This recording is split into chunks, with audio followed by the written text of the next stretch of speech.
Jadi di dalam pesantren itu ternyata juga sudah dilatih hidup rukun dengan berbeda suku, itu ternyata juga sudah dilatih.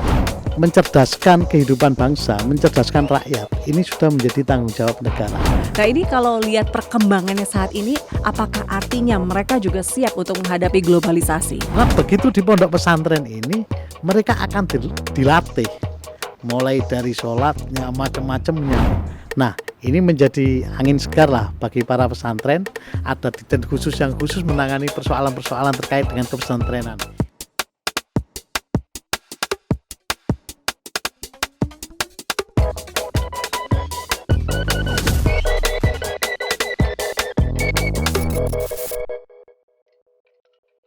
Halo sedulur Kompas TV, piye kabare? Senang banget podcast saja Sapa Jatim kembali hadir menyapa pemirsa Kompas TV bersama saya Virgianti Kusuma. Dan seperti biasa kita akan menghadirkan informasi-informasi terkini dan tentunya tokoh-tokoh inspiratif di Jawa Timur. Kali ini kita sudah kedatangan tamu, beliau adalah anggota Komisi A DPRD Provinsi Jawa Timur dari PDI Perjuangan, Bapak Saifuddin Zuhri SHI, Sarjana Hukum Islam. Ya, terima kasih Mbak. Bapak sudah hadir bersama kami. Senang banget loh hari ini kita akan ngobrolin soal peringatan Hari Santri mengawal nilai-nilai bangsa dalam menghadapi dinamika zaman. Apalagi Pak Saifuddin ini memang dari SD sampai kuliah tuh nyantri terus ya Pak ya. Iya, apalagi kemarin kita juga sempat membahas itu kan terkait sejarah Hari Santri itu. Sejarah Hari Santri dan Bapak itu dari SD di Madrasah Ibtidaiyah, kemudian Madrasah Sanawiyah, Madrasah Aliyah, kuliahnya juga di UIN, kurang santri apa gitu ya, santri banget. Cita-citanya menjadi guru bahasa Arab waktu itu, Pak. Guru bahasa Arab. Wah, tapi karena takdir juga ya dan karena pengalaman organisasi semasa kuliah akhirnya malah nyemplung ke dunia politik. Dunia politik, betul. Jadi anggota DPRD Provinsi Jawa Timur sejak tahun 2024 sampai insya Allah nanti 2029 ya. 2029. Iya, ini kan latar belakangnya santri, cita-cita guru ngaji sama guru bahasa Arab gitu bahasa ya. Bahasa Arab, betul. Ini sesuatu perjalanan hidup yang belok di tengah jalan gitu ya.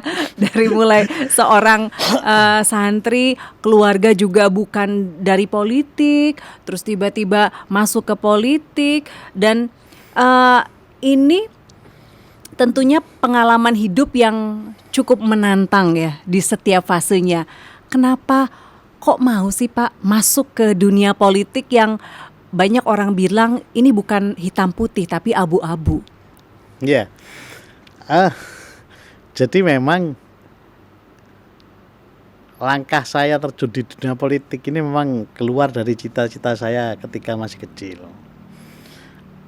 Berangkat dari background yang keluarga sederhana di desa, kemudian terus sampai bisa menempuh pendidikan perguruan tinggi, ambilnya jurusan bahasa Arab lagi kan. Nah, bayangan saya nanti kalau selesai saya kepingin ngajar bahasa Arab. Tapi begitu saya masuk organisasi inilah yang akhirnya merubah saya, termasuk urusan berorganisasi, termasuk urusan berlatih terkait manajemen kepemimpinan dan lain sebagainya. Bahkan waktu setelah lulus itu sempat ada masa tenggang ini, Mbak. Sempat ada masa tenggang, artinya nganggur lah agak lama. Kakak saya yang pertama bilang begini, Iya. saya itu kepingin punya adik itu yang pakai seragam, gitu lah. Entah itu jadi ASN atau apa ya waktu itu ya. Itu tahun 2004 sampai 2006 kalau tidak salah. 2004 sampai 2006. Jadi petugas KUA juga cocok ya karena kan latar belakang hukum Islam. Dari bahasa Arab pindah karena masuk organisasi akhirnya pindah yang mambu-mambu hukum, berbau hukum. Apa kira-kira? Kan nggak ada waktu itu jurusan lain. Ya yang pas ya di hukum Islam ini karena di situ diajarkan terkait dengan hukum dan lain sebagainya. Nah, baru pindah ke SHI itu. Yang memang kalau bicara linier dengan sarjana itu berarti kan kerjanya di KUA, di Depak, ngurusi perkawinan, perceraian, kemudian masalah wakaf, waris dan lain sebagainya kayak gitulah. Tapi akhirnya organisasi inilah yang akhirnya membentuk diri saya yang sebenarnya. Sehingga begitu kakak saya tadi bilang saya kepingin punya adik yang pakai seragam, itu saya cuma bilang itu sudah tidak menjadi dunia saya, sudah saya nggak apa-apa, tak nikmati aja hidup kayak gini. Waktu itu begitu, Pak. Bener-bener memang masa tenggang ini kan lumayan ini, Bikin kerjaan stres ada apa gitu kan. Terus pas disuruh nganter orang tua ke pasar, senengnya minta ampun. Antar ke pasar belanja, seneng karena bisa beli bako, itu dibelikan bako untuk merokok kan. Belum kerja juga, belum kerja. Jadi memang perjalanan hidupnya memang banyak dinamikanya, tapi tak anggap santai aja lah gitu. Karena saya yakin bahwa segala sesuatu itu kalau kita yakin, kemudian kita berbuat tidak berbuat negatif, itu pasti akan ada aja jalannya. Apa titik balik dalam hidup Bapak sehingga mengubah semua rencana yang awalnya itu ingin jadi guru agama, terus malah nyemplung di dunia politik? Saya kuliah itu kan sampai 14 semester. 14 semester itu sebenarnya bisa saya selesaikan di semester 8. Saya semester 8 itu sudah bikin skripsi. Bahkan waktu itu kalau nggak salah saya masih ingat judul skripsi saya. Karena 2024 sempat terjadi bom Bali. Iya. Kalau nggak salah bom Bali tahun berapa itu? 2000 sekitar 2005, sekitar 2005. Antara itulah pokoknya ya. Pokoknya terjadi pengeboman itu. Akhirnya saya bikin skripsi itu judulnya Jihad di Tengah Penjajahan Kapitalisme Global di Indonesia. Dekonstruksi makna jihad di Indonesia. Saya kepingin menunjukkan bahwa jihad ini sebenarnya tidak melakukan pengeboman, orang bunuh diri dan lain sebagainya. Beda ya ketika Hari Santri itu orang berjihad memang ingin mempertahankan kemerdekaan negara kita, mempertahankan kemerdekaan Indonesia. Tapi kalau jihad yang saat ini itu kan tidak ada, hanya persoalan ingin merubah ideologi Pancasila menjadi ideologi khilafah dan kayak gitu. Makanya terjadinya pengeboman. Nah, tahun 2004 saya koreksi kalau nggak salah 2004. Iya, pokoknya saya bikin skripsi itu karena banyak tragedi pengeboman. Dan di dalam perkembangannya ini ternyata kan malah semakin banyak ideologi paham radikal. Nah, kalau kita tahu bahwa ideologi paham radikal yang sudah kayak begitu, terus saya masih fokus di urusan ini, wah nggak menarik, ini harus ada tantangan yang baru. Makanya saya benar-benar menikmati urusan dunia politik ini dan masuk di PDI Perjuangan, apalagi terus organisasi saya berasaskan nasionalisme, GMNI.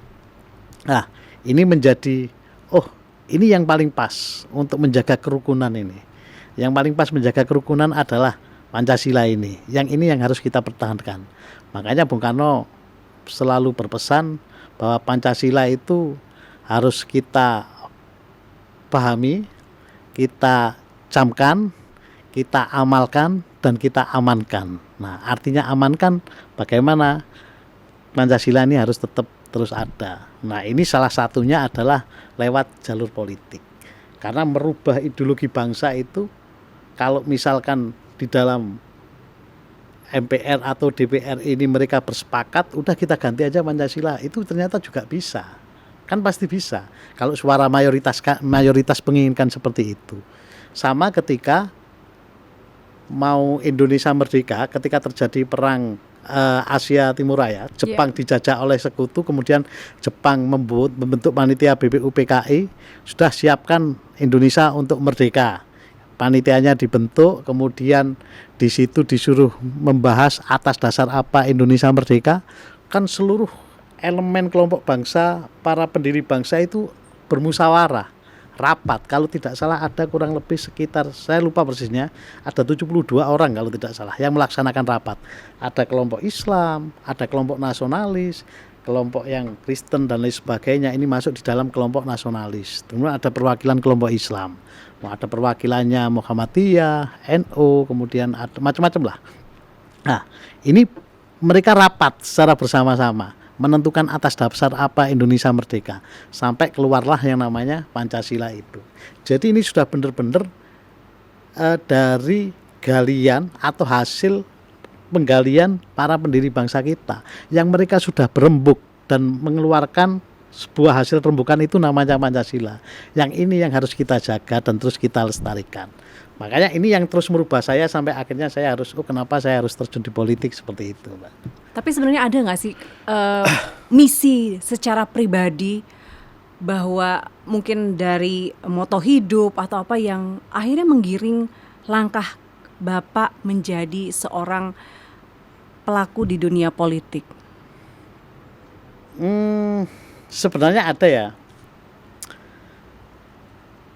Dulu itu ada sebuah, inilah ada background lah.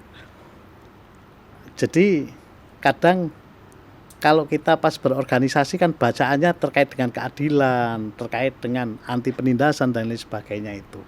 Nah, ada persoalan misalkan salah satu keluarga, dalam keluarga tersebut ada kelompok disabilitas. Ini kadang-kadang mereka malu kan, tidak boleh keluar, kalau ada tamu harus disembunyikan. Nah, ini akhirnya terus mengganggu saya. Dan ini harus kita rubah. Padahal mereka adalah sama-sama manusia, sama-sama ciptaan Tuhan. Makanya ini harus terus dilatih. Nah, ini yang terus mempengaruhi saya. Padahal waktu itu, di zaman itu belum ada urusan sekolah yang khusus menangani persoalan disabilitas kayak gitu. Terus waktu kuliah itu juga sempat melakukan pendampingan kepada persoalan-persoalan kemiskinan masyarakat. Nah, persoalan pemulung dan sebagainya. Ini yang akhirnya memantapkan saya untuk mau nggak mau ini harus dirubah. Karena urusan politik itu sebenarnya kan urusan alat perjuangan, alat untuk pengabdian. Di negara ini, hampir dalam kehidupan kita sehari-hari tidak mungkin kita bisa lepas dari urusan politik. Contoh misalkan, urusan jilbab aja. Itu bisa kita haramkan untuk tidak pakai jilbab.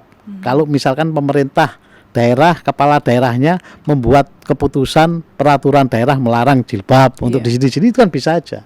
Ini kan sebenarnya produk politik. Semua apapun itu produk politik. Makanya politik itu adalah panglima. Jadi Bapak ingin melindungi hak-hak itu sehingga itu salah satunya lah. Salah satunya di situ sehingga saya fokus lah. Berarti saya terjun di politik. Ya memang di politik itu banyak dinamikanya ya. Ya kadang-kadang ada yang nggak pas di hati, ada yang apa, itu banyak lah. Itu kan tantangannya sulit banget Pak, apalagi nggak selalu berselaras ya, kadang gesekan, pasti, pertentangan. Pasti, jadi memang di politik itu ternyata juga melatih kedewasaan kita. Justru karena kita di politik itu akhirnya kita ketemu dengan banyak orang, kita ketemu dengan ribuan orang. Jangankan sudah terjun di politik ini, waktu sempat membantu seseorang menjadi tim sukses salah satu kepala daerah gitu ya. Kemudian harus nemui ribuan orang datang, ketemu sehari bisa 10, 20 orang. Itu sampai tahu karakternya orang ini bagaimana sampai tahu. Makanya saya ketika di politik ini, rasa jengkel, rasa mangkel itu harus benar-benar kita kubur. Nah, ibaratnya belajar sabar itu ya lewat politik. Kalau dulu kan ada itu Pak Zainuddin bilang hakikat puasa adalah melatih kesabaran gitu, meningkatkan kepekaan sosial. Saya berlatihnya di politik ternyata juga. Di politik lebih berat gitu ya. Nah, melatihnya malah di situ. Benar, ujian kesabaran di politik itu juga ada. Karena politik ini sudah benar-benar berinteraksi dengan semua orang. Benar-benar berinteraksi dengan semua orang. Apalagi dinamika yang kayak gini di era global, di era digital, di era semua sudah pada melek teknologi, otomatis mau nggak mau semua bisa menjadi wartawan, semua bisa menjadi kontrol, masyarakat siapapun bisa lah lewat media sosial ini. Makanya kalau kita nggak benar-benar harus menjaga itu, otomatis juga akan lebih ini dinamikanya sekarang ini daripada politik yang dulu ya, sebelumnya. Dinamikanya luar biasa cepat dan ini kalau misalnya kita sendiri tidak membentengi diri kita atau kita tidak menjaga diri kita sendiri, itu kayaknya berat banget ya terjun di dunia politik. Iya, pasti berat Pak. Tapi Bapak ada tip khusus misalnya supaya menjaga kewarasan mungkin dari hobi gitu? Apa ya? Saya itu sejak dulu memang orangnya ya hidupnya istilahnya nggak pernah terus menanja gitu enggak. Yes, nyantai-nyantai aja.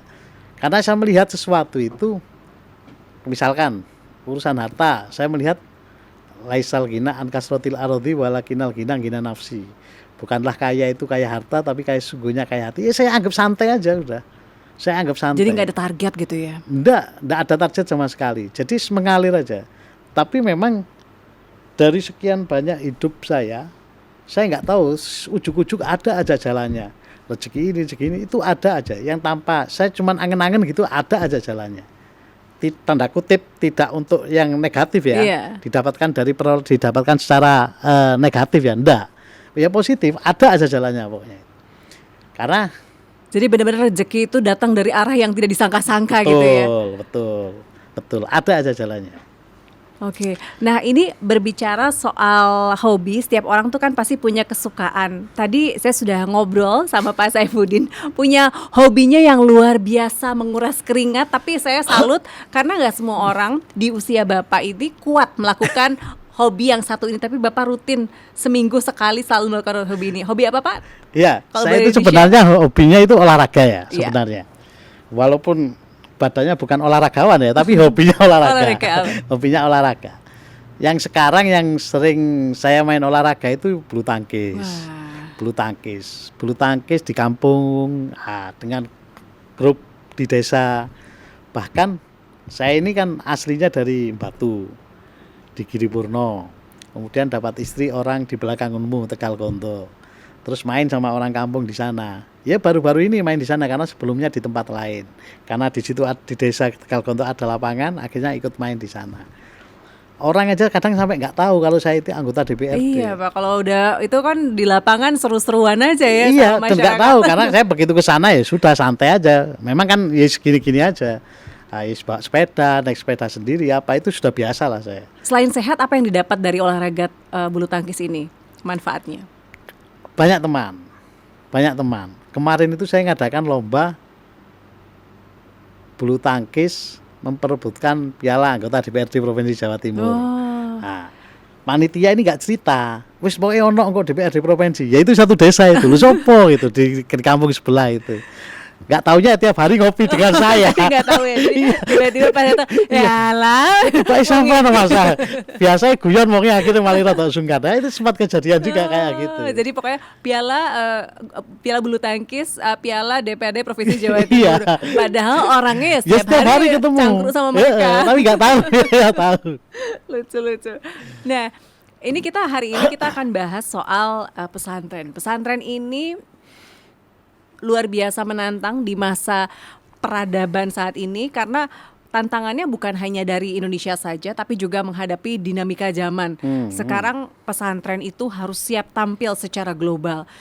Dari pemerintah sendiri sebenarnya sudah ada perlindungan khusus karena kalau dulu kan tidak ada payung hukumnya, tapi sekarang keberadaan pesantren ini ada payung hukumnya yang diatur dalam Undang-Undang Nomor 18 Tahun 2019 yang memberikan landasan hukum bagi pesantren sebagai lembaga pendidikan, dakwah, pemberdayaan masyarakat serta mengakui kekhasan dan keunikannya dalam sistem pendidikan di Indonesia. Nah, undang-undang ini punya sejumlah poin penting. Yang pertama adalah soal fungsi pesantren sebagai lembaga pendidikan Islam, lembaga dakwah, dan juga lembaga pemberdayaan masyarakat. Kemudian juga secara sistem pendidikan nasional, pesantren ini sebagai bagian dari sistem pendidikan nasional yang mencerdaskan kehidupan bangsa dan juga meningkatkan keimanan serta ketakwaan.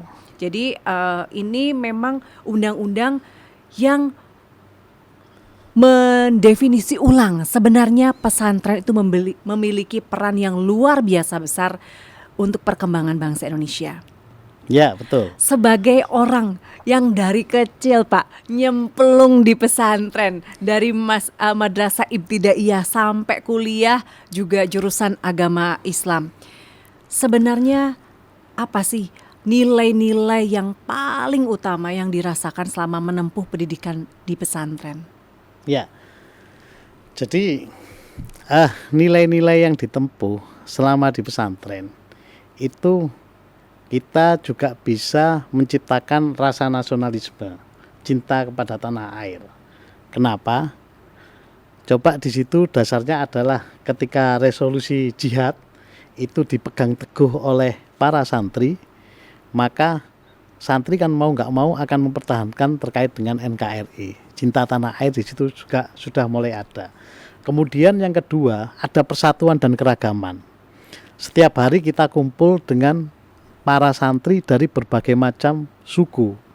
Nah, kan ada yang misalkan dari suku ini menjadi satu.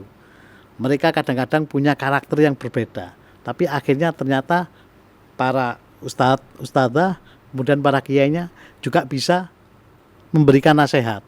Oh, terkait dengan perbedaan ini dan sebagainya, akhirnya mereka juga bisa hidup rukun.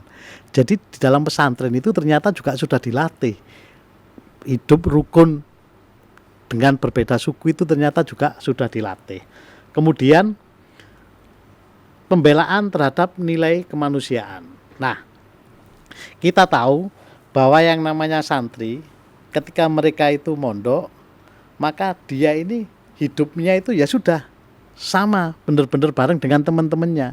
Dia menjaga nilai kemanusiaan. Ketika misalkan ada temennya gitu ya, belum makan, otomatis dia punya makanan itu pasti dikasih. Kalau zaman saya dulu istilahnya ada yang namanya bontot, atau waktu orang tua datang dibawain sambal dan lain sebagainya. Nah, itu akhirnya kita makan secara bersama-sama. Ada yang kayak gitu. Nah, ada salah satu teman saya misalkan dapat oleh-oleh dari orang tuanya ketika disambangi, tapi sama dia disembunyikan, tidak dibagi gitu ya, dimasukkan di lemari, dikunci. Itu aja sudah dikerjain kayak gitu. Akhirnya lama nggak lama kan melatih, melatih untuk berbagi dan sebagainya, memahami sama manusia. Nah, sehingga dia yang saat itu punya sifat yang begitu, mau nggak mau akhirnya menjadi loman, menjadi benih. Nah, nilai-nilai ini selalu diajarkan oleh pesantren. Termasuk kalau urusan akhlak sudah menjadi otomatis lah. Karakter, akhlak, itu sudah otomatis, pasti diajarkan kalau itu. Nah, ini yang akhirnya menjadi pondasi ya, menjadi dasar bahwa para santri itu ketika nanti terjun ke masyarakat itu pasti akan menjadi rujukan atau akan menjadi panutan untuk menyelesaikan persoalan-persoalan umat. Dia di dalam pesantren sudah dibimbing seperti itu, sudah dilatih kayak gitu, sehingga ketika terjun masyarakat dia menjadi menjadi pemimpin atau menjadi imam yang menyelesaikan persoalan-persoalan umat. Wah, itu sudah pasti akan mampu. Memang persoalan umat sekarang ini kan banyak ya, di era globalisasi ini, dinamika persoalan masyarakat, persoalan rakyat, persoalan umat ini sudah macam-macam. Apalagi era digital ini. Nah, ini tinggal bagaimana nanti santri ini juga harus didorong untuk belajar terkait dengan persoalan-persoalan yang kekinian, agar ke depan ketika terjun di masyarakat sudah benar-benar mampu dalam mengatasi seluruh persoalan, tidak hanya sekedar keagamaan, tapi juga persoalan-persoalan sosial dan lain sebagainya. Dengan adanya support dari pemerintah, terutama dari sisi undang-undang, apakah itu juga mengubah cara santri ketika mereka mempersiapkan diri untuk terjun di masyarakat? Ya, kita bersyukur ketika pemerintah mengeluarkan undang-undang, karena itu semakin menghadirkan negara kepada pesantren. Kita tahu bahwa kewajiban negara terhadap rakyatnya ini salah satunya sesuai dengan pembukaan Undang-Undang Dasar itu, di samping menciptakan perdamaian, kemudian kan mencerdaskan kehidupan bangsa. Mencerdaskan kehidupan bangsa, mencerdaskan rakyat, ini sudah menjadi tanggung jawab negara. Yang selama ini pendidikan pesantren itu dianggap sebelah mata oleh negara. Masih dianggap tradisional. Betul, tradisional dan sebagainya. Kan waktu itu kalau zaman kakak saya mondok itu mau sekolah kuliah kan tidak bisa karena ijazahnya berbeda. Dia kan di ma'had itu kan beda lah. Iya. Nah, ketika kuliah tidak diakui. Tapi sekarang kan lewat undang-undang ini kan sudah mulai diakui. Nah, perannya negara hadir di pesantren ini menjadi penting. Paling tidak kenapa? Ada support terhadap persoalan-persoalan pesantren, mulai dari kurikulumnya, kemudian mulai dari bantuan gedungnya kemungkinan dan sebagainya. Paling tidak kan ada peran negara di situ. Nah, ini penting. Syukur-syukur nanti negara sudah membuat sebuah kurikulum yang bisa dikombinasikan. Maksud saya ini bukan kurikulum pesantrennya ya, kurikulum terkait dengan literasi digital misalkan. Negara punya kurikulum baku. Oh, kalau belajar masalah digital, pengetahuan terkait dengan era digital seperti ini. Ini diberikan kepada pesantren. Kemudian ada misalkan dari pemateri-pemateri luar yang itu juga bisa menjadi pemateri di pesantren. Kan biasanya di pesantren itu setiap hari Jumat itu kan libur. Kemudian di tengah libur itu kadang-kadang ada yang dilatih masalah belajar qiraah, ada yang dilatih belajar ke pidato dan lain sebagainya. Ini ditambah lagi ada yang belajar terkait dengan era digital ini harus seperti apa. Paling tidak dengan kayak gitu kan, berarti pemerintah juga turut serta dalam membangun pesantren ini dalam menghadapi tantangan zaman. Mempersiapkan sehingga mereka juga siap terjun di masyarakat dengan segala macam tantangannya. Ada kabar menggembirakan juga dari Jawa Timur.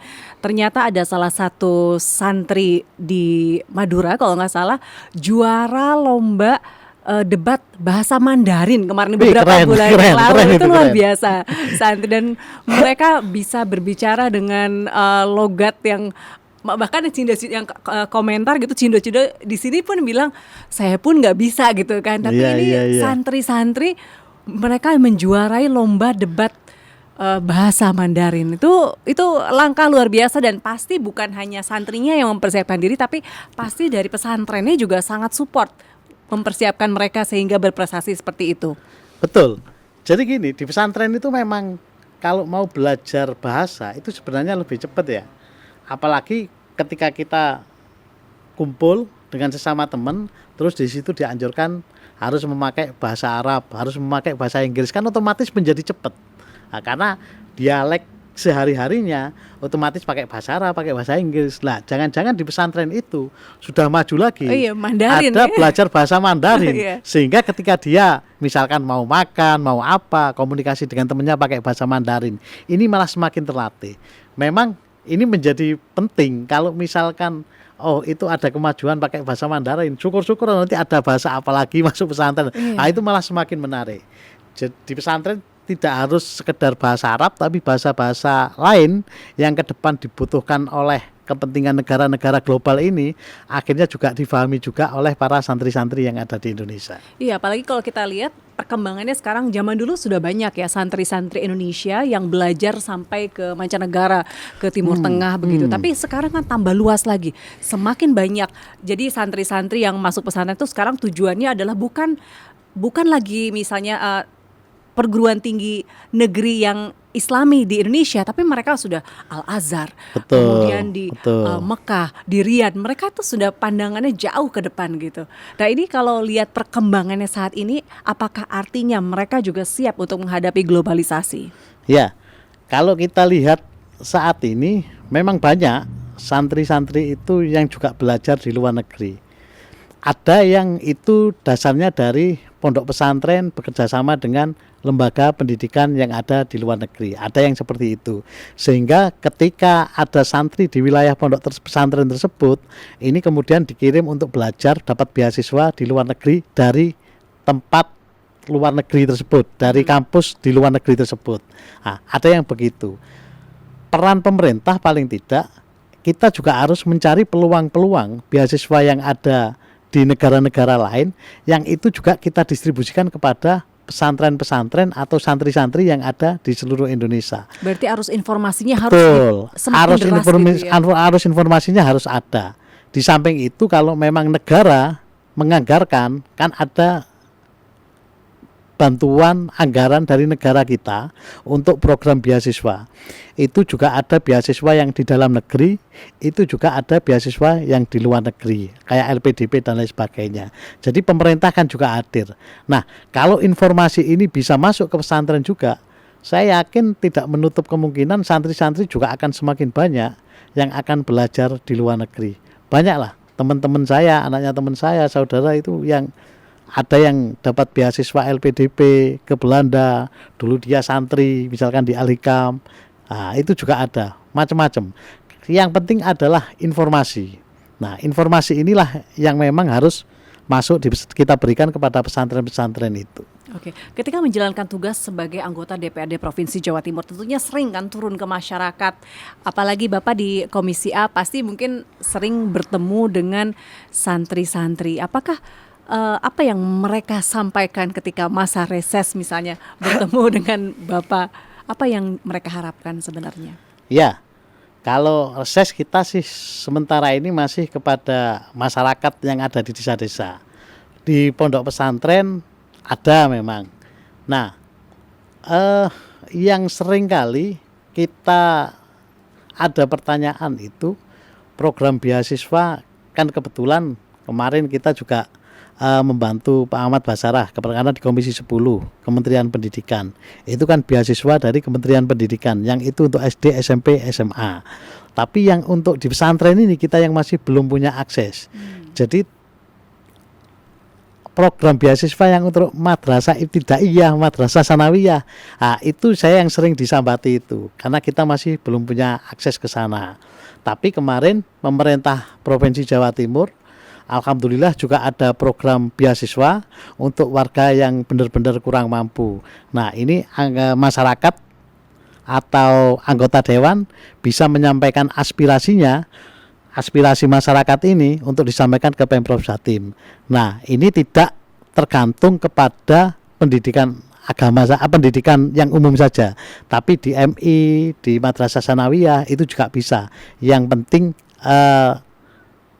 kriterianya memenuhi, kriteria tidak mampunya itu memenuhi. Jadi sebenarnya ada harapan beasiswa untuk siswa-santri ya, santri-santri madrasah itu, karena kan selama ini mungkin beasiswa hanya untuk lembaga pendidikan yang dimiliki pemerintah, sementara kan pesantren kan swasta begitu ya hitungannya, meskipun di bawah Kemenak kan, di bawah Depak, di bawah Kementerian Agama, di bawah Depak.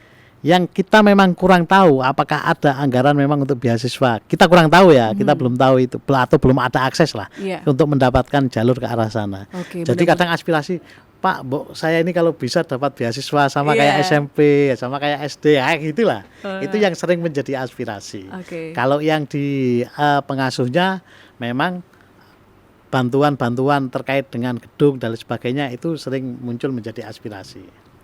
Kita baru saja menghadapi musibah yang luar biasa pedih ya, beberapa waktu lalu, di mana Al-Khozini, salah satu pesantren yang dihormati, yang cukup tua di Jawa Timur ini, mengalami musibah. Tapi ternyata di balik musibah itu juga pemerintah semakin peduli ternyata atas keberadaan pesantren.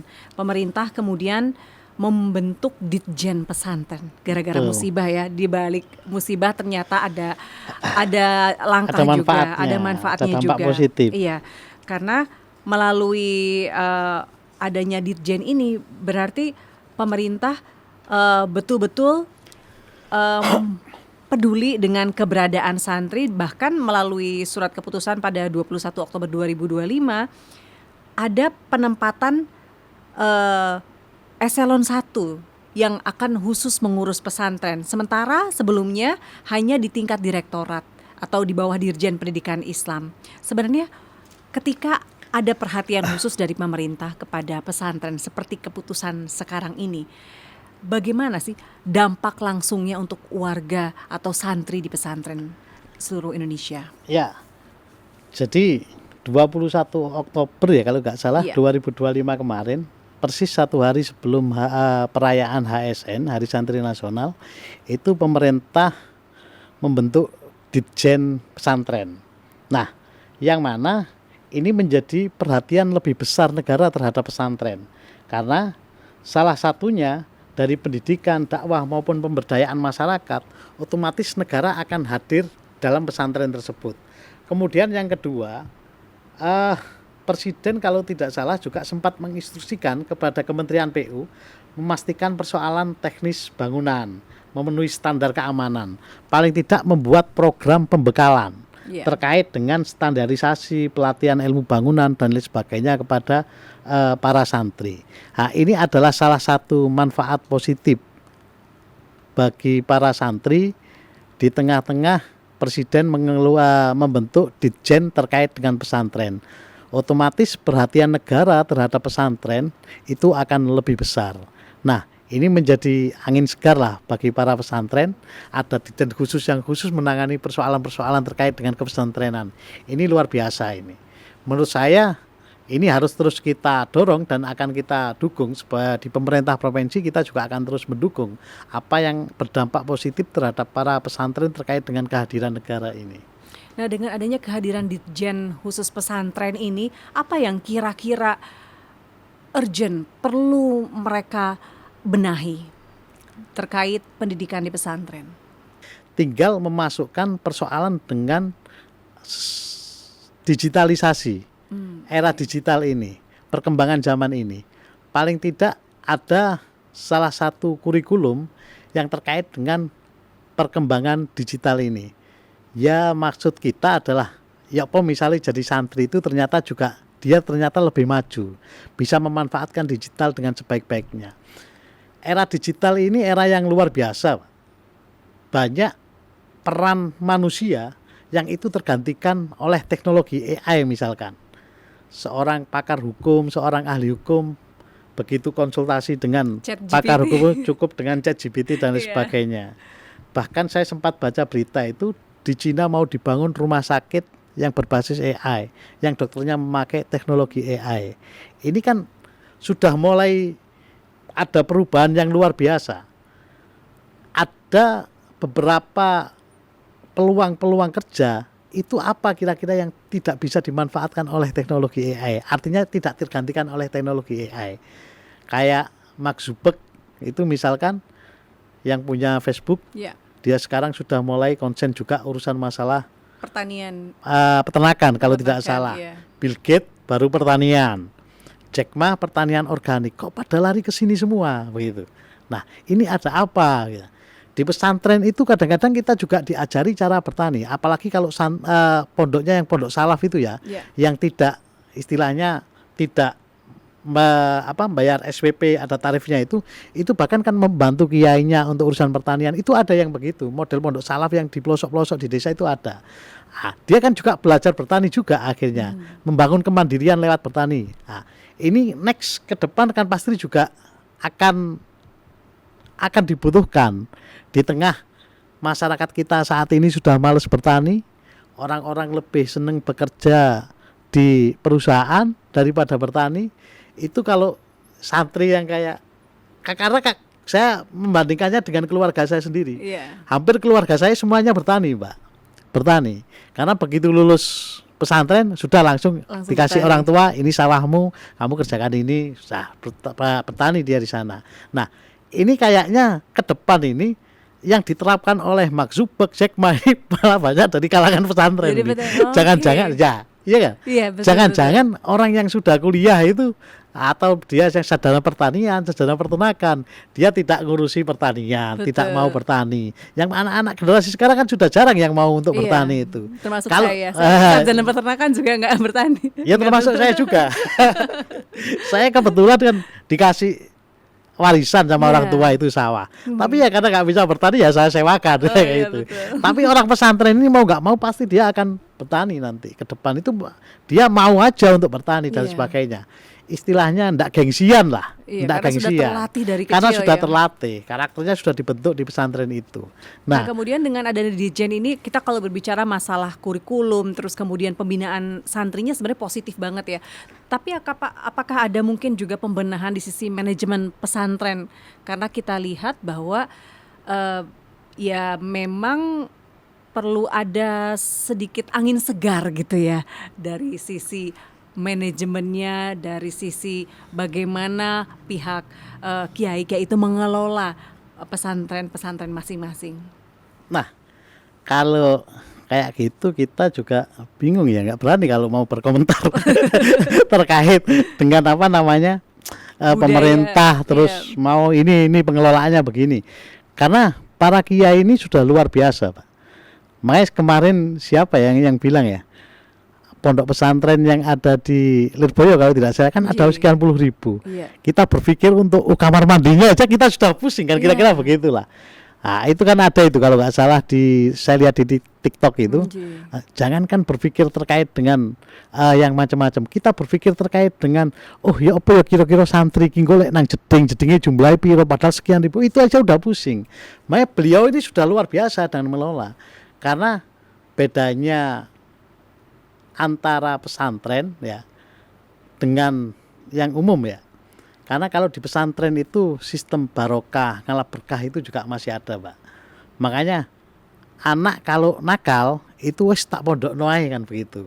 Saya begitu anak ini kok sekolah di umum atau di madrasah yang tidak mondok, ini dikandani si angel tulinan HP.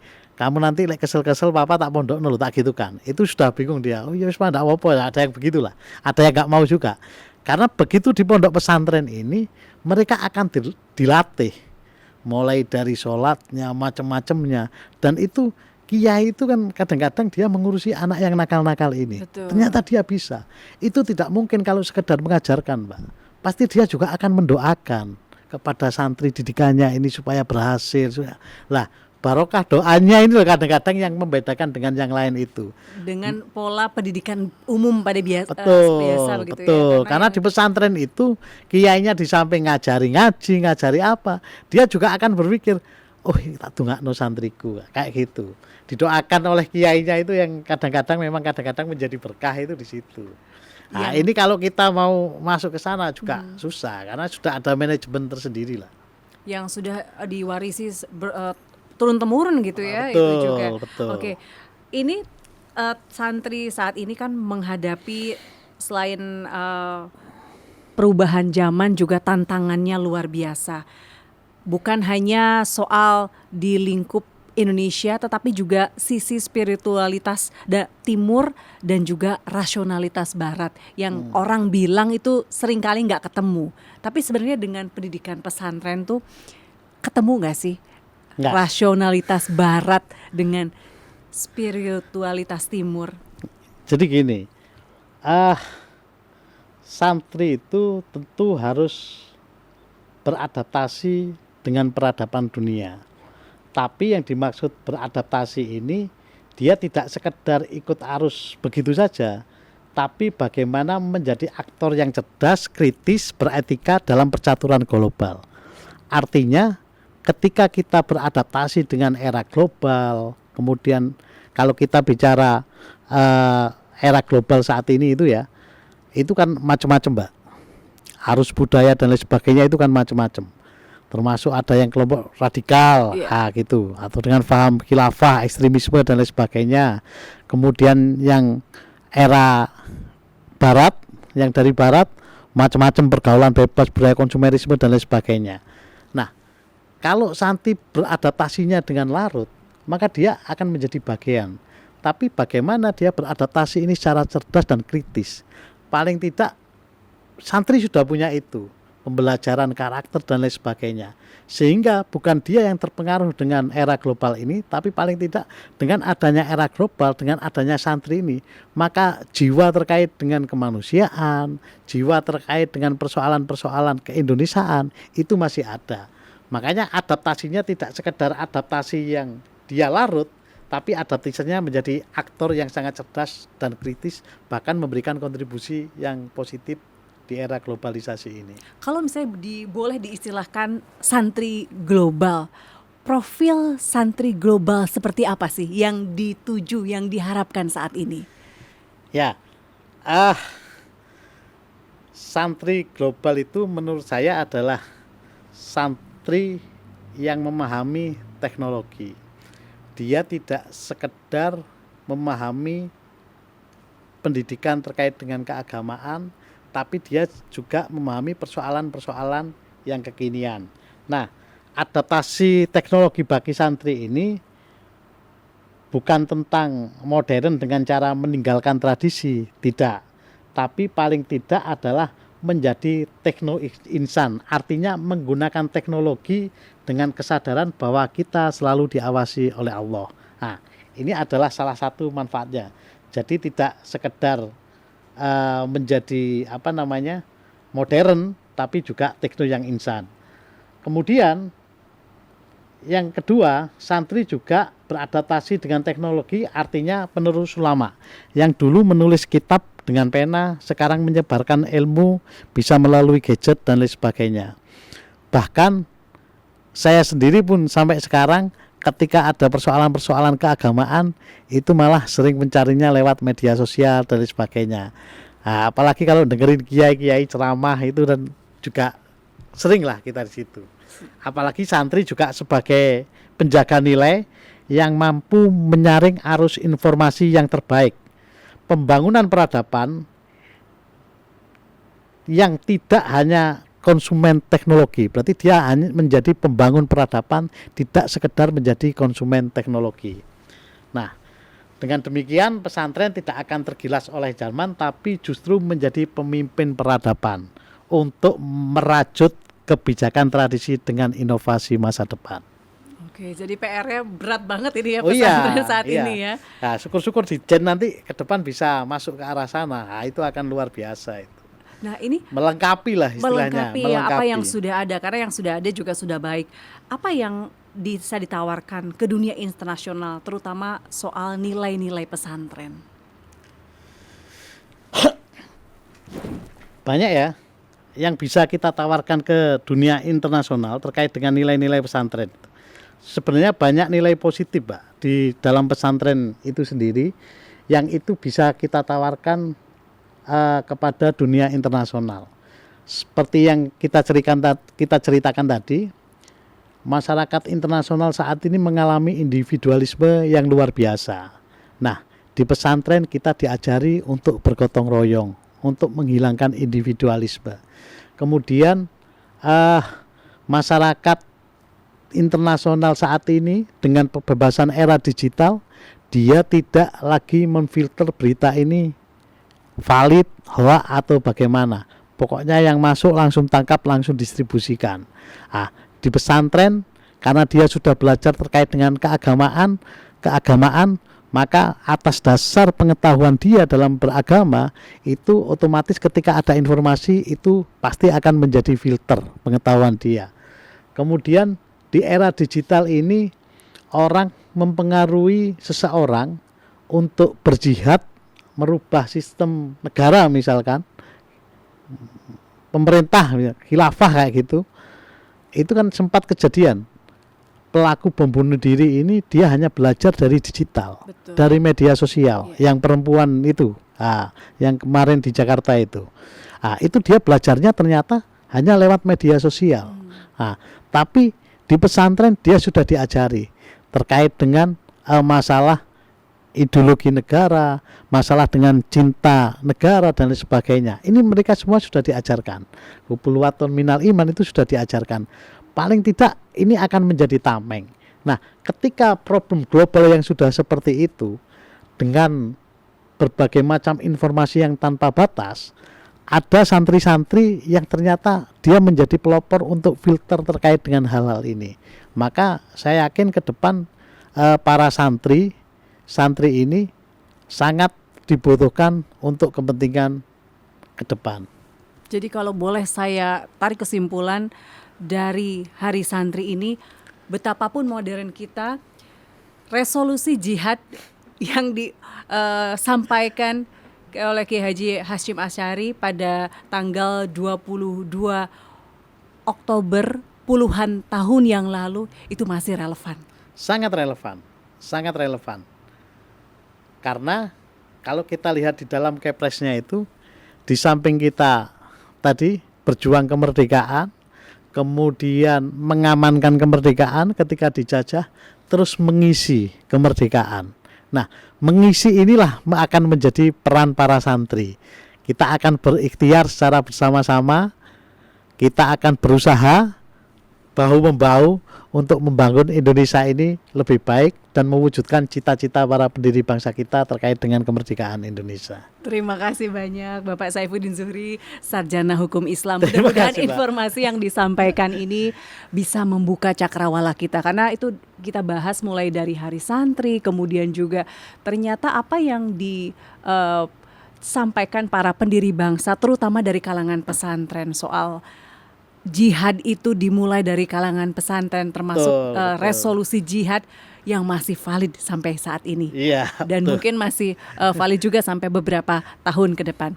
Semoga informasi yang disampaikan bisa bermanfaat untuk Siap, terima masyarakat kasih, Jawa Mbak Timur. Lucy. Terima kasih sudah hadir Terima kasih di banyak, Mbak podcast saja. Mudah-mudahan ini kita bisa ketemu lagi di podcast selanjutnya. Amin, amin. Amin. Saya Virgianti Kusuma pamit dulu. Jangan lupa saksikan podcast saja Sapa Jatim di Kompas TV, YouTube Kompas TV Jawa Timur, dan jangan lupa like, komen, dan juga subscribe. Sampai ketemu lagi.